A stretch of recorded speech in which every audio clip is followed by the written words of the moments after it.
Hello student, मैं रामराज के आज आपके लिए केमिस्ट्री का 11th केमिस्ट्री का एक टॉपिक्स लेकर आया हूं।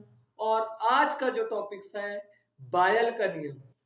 देखेंगे बायल का नियम क्या होता है। ठीक है, आज इसके बारे में समझेंगे, जानेंगे, सीखेंगे। तो चलो स्टार्ट हो जाओ, फ्री माइंडेड। बहुत इजी है यार, केमिस्ट्री बहुत इजी। आप एक बार पढ़कर तो देखो। ठीक है, बहुत आसानी से आपको समझ में आ जाएगी। ठीक है, तो चलो देखते हैं आज का जो टॉपिक्स है बायल का नियम।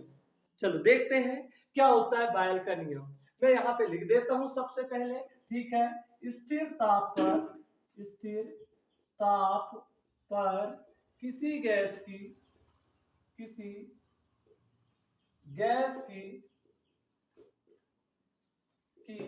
निश्चित मात्रा का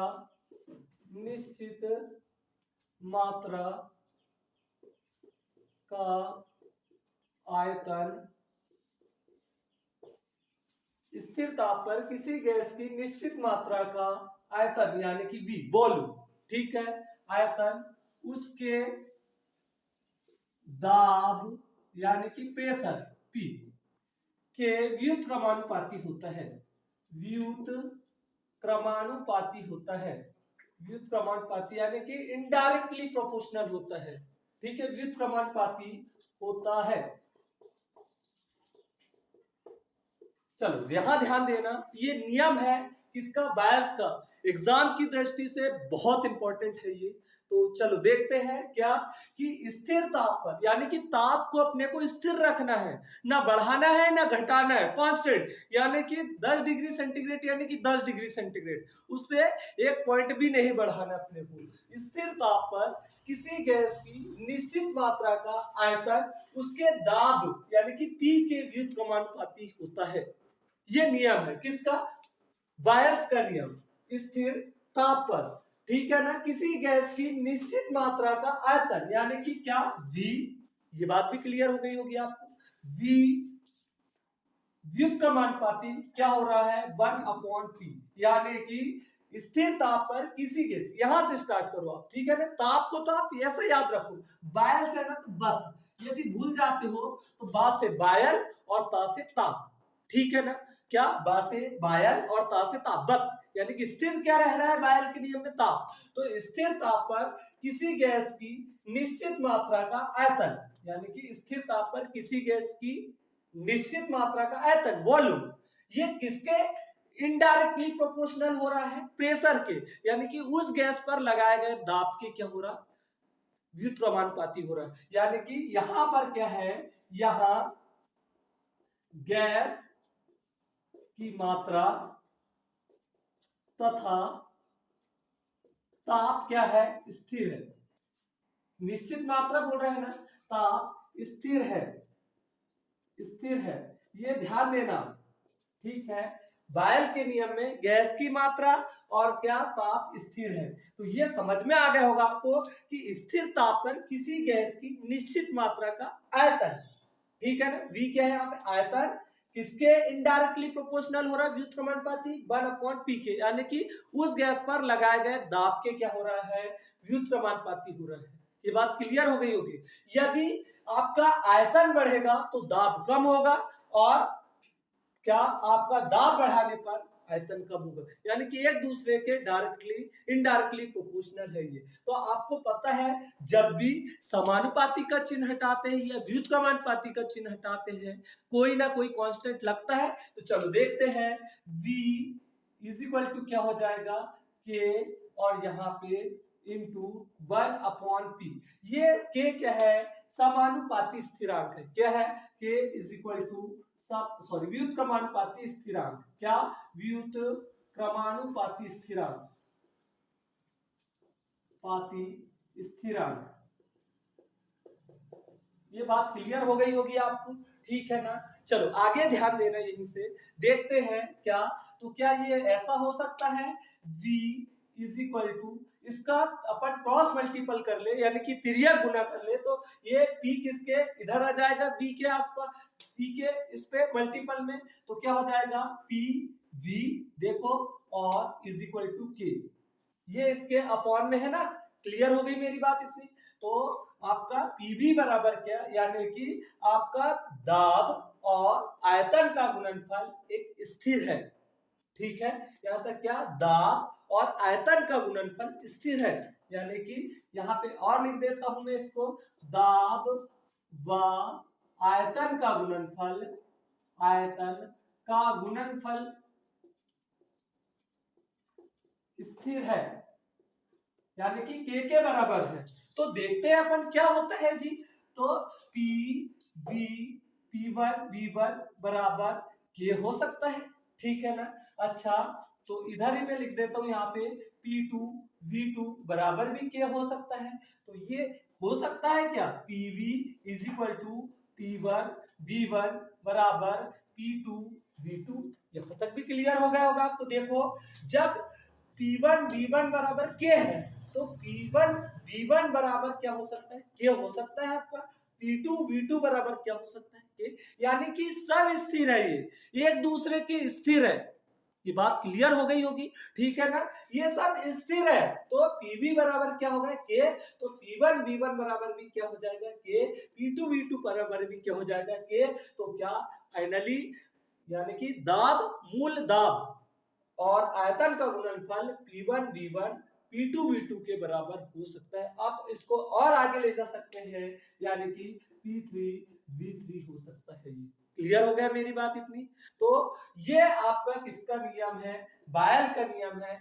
दोबारा सुनना, ठीक है ना। स्थिर ताप पर किसी गैस की निश्चित मात्रा का आयतन उसके दाब के व्युत्क्रमानुपाती होता है, यानी कि दाब क्या है यहाँ पे, सॉरी ताप क्या है, स्थिर है, कांस्टेंट है ताप, टेम्परेचर को स्थिर रखना है अपने को। तो V व्युत्क्रमानुपाती 1/P, यहाँ गैस की मात्रा तथा ताप क्या है, स्थिर है, यानी कि कांस्टेंट है वो। तो V इज इक्वल टू, ये व्युत्क्रमानुपाती का चिन्ह हटाए क्या लगा दिए, K इंटू 1/P, ठीक है। तो PV इज इक्वल टू क्या हो जाएगा, तो P1 V1 बराबर क्या हो जाएगा। चलो मैं यहाँ पे आपको थोड़ी सी बात बता देता हूँ एक ग्राफ खींचकर, ठीक है। यहाँ पे ध्यान देना, इसका स्क्रीनशॉट ले लो एक बार। चलो ध्यान देना यहाँ पे, ठीक है। तो ये आपका बायल के नियम में जो ग्राफ बनता है वो आयतन V1 V2 V3 और V4 यानी कि ऐसा बढ़ते जाएगा, इनके बीच में ग्राफ खींचना अपने को। और किसके, P1 P2 और P3 और P4, यानी कि ये कंडीशन ऐसे आ रही थी, आपको क्लियर होगा कि ये क्या एक स्थिर हो जा रहा था, दाब प्रेशर एंड वॉल्यूम का जो गुणनफल हो रहा था वो स्थिर हो रहा था, ठीक है ना। यानी कि इसका जो कैसा बनेगा, ऐसा बनेगा, ठीक है। ये P4 P5 कर देता हूं इसको, यानी कि ये दाब और आयतन के बीच में जो ग्राफ खींचेंगे तो ये एक रेक्टेंगुलर होगा। कैसे होगा, रेक्टेंगुलर, ठीक है ना। यानी कि हर पल बोलिया करके बोलते हैं। तो ये यदि ग्राफ खींचेंगे अपन किस किस के बीच में, आयतन के बीच में और दाब के बीच में, तो ऐसा कर्व मिलेगा आपको, रेक्टेंगुलर, ठीक है। ये बात क्लियर हो गई होगी। यहीं से एक और थोड़ा सा मैं बता देता हूं, जहां से जो न्यूमेरिकल्स आते हैं उनको कैसे सॉल्व करते हैं उसके बारे में हम बता देते हैं थोड़ा सा, ठीक है। चलो ध्यान देना यहाँ पे थोड़ी सी बात, क्या यहीं से क्वेश्चन क्या आता है आपका कि दाब व घनत्व में संबंध स्थापित कीजिए करके। क्या, दाब व घनत्व में संबंध स्थापित कीजिए, घनत्व में संबंध स्थापित कीजिए, संबंध स्थापित कीजिए। और ध्यान देना ये किसके, बायल्स के ही नियम से होता है। किसके नियम से होता है, बायल के नियम के। आप सबको पता है यार कि घनत्व बराबर क्या होता है, यानी कि डेंसिटी बराबर होता है द्रव्यमान बटा आयतन। क्या, द्रव्यमान बटा आयतन, ठीक है ना। क्या, द्रव्यमान बटा आयतन, मॉस अपॉन वॉल्यूम, यानी कि M/V। और घनत्व को किससे दर्शाते हैं, D से दर्शाते हैं। किससे दर्शाते हैं, D से। घनत्व इज इक्वल टू द्रव्यमान बटा आयतन। और आपको पता है क्या, ये वॉल्यूम यदि हम v को इधर साइड ला लेंगे यहाँ पे तो क्या हो जाएगा, ये m/d हो जाएगा। ये तो आपको पता है क्या, घनत्व बराबर क्या हो रहा है, द्रव्यमान बटा आयतन। यदि मैंने v को इधर साइड ला लिया तो क्या हो जाएगा, ये d इसके अपॉन में चला जाएगा तो क्या हो जाएगा m/d। यहां तक क्लियर है। अब आपको पता है कि बायल का नियम क्या बोलता है करके, किसका, बायल का नियम, बायल का नियम। और आपको पता है कि बायल का नियम क्या निकला था अपना, ठीक है, बायल का नियम निकला था अपना क्या, P V is equal to K. ये तो के तो क्या था, कांस्टेंट था, अपने पास में v की वैल्यू आ गई है, ठीक है ना, और v का मान क्या अपना m/d। तो ये बायल का नियम था, ये तो स्थिर है आपका। तो अपन यहाँ पे क्या करते हैं, आगे ध्यान देना आप बायल के नियम से, ठीक है ना, बायल के नियम से, ठीक है, pv बराबर के तो कांस्टेंट है, स्थिर है यार, ठीक है ना। तो क्या हो जाएगा, अपन v की वैल्यू रख देते हैं, ठीक है, तो क्या हो जाएगा, p इंटू v की वैल्यू क्या है m/d, ठीक है। ये क्या अपने को मिल गया है। तो क्या ऐसा हो सकता है, ये जब कांस्टेंट है तो p m1, ठीक है, अपॉन d करके, क्लियर हो गई होगी मेरी बात, ये p1 m1 अपॉन d1 करके हो जाएगा, क्लियर होगा। आगे क्या हो जाएगा, ये p2 m2 अपॉन d2 करके हो जाएगा। आगे यही क्या हो जाएगा, p3 m3 अपॉन d3 हो जाएगा। होगा या नहीं होगा, क्लियर हो गई होगी मेरी बात, ठीक है, यहां तक कोई प्रॉब्लम नहीं है आपको, ठीक है। अब मैं बोल देता हूं इसी को, ये आपको सबको दिख रहा है, ठीक है, क्या p into m upon d is equal to p1 m1 upon d1, p2 m2 upon d2, ठीक है ना, p3 m3 अपॉन d3। जब मैं बोला कि m की m1 m2 m3 की मात्रा स्थिर है, क्या, यहां पे लिख देता हूं मैं, इसी के बाद इधर ध्यान देना, m1 m2 व m3 यानी कि गैस की मात्रा स्थिर है, ठीक है, पढ़ाया हूं मैंने, पहले ही लिखा था यहाँ पे, यहाँ गैस की मात्रा स्थिर है करके, तो इनकी मात्रा स्थिर है, m1 m2 व m3 की मात्रा स्थिर है, तो स्थिर है तो क्या हो जाएगा, ध्यान देना, p upon d is equal to p1 d1 is equal to p2 d2 is equal to p3 d3। ये अपना दाब और घनत्व में संबंध है, यानी कि ऐसा हो सकता है ये कि P समानुपाती D करके, ये है आपका दाब और घनत्व में संबंध। तो शायद आपको समझ में आया होगा ये, ठीक है ना। तो लाइक करना वीडियो को, कमेंट्स करना और शेयर करना अपने दोस्तों में, हाँ, और सब्सक्राइब करना, तो हमारा भी मनोबल बढ़ेगा, हम और अच्छे अच्छे वीडियो आपके लिए लेकर आएंगे, ठीक है। थैंक यू, जय हिंद।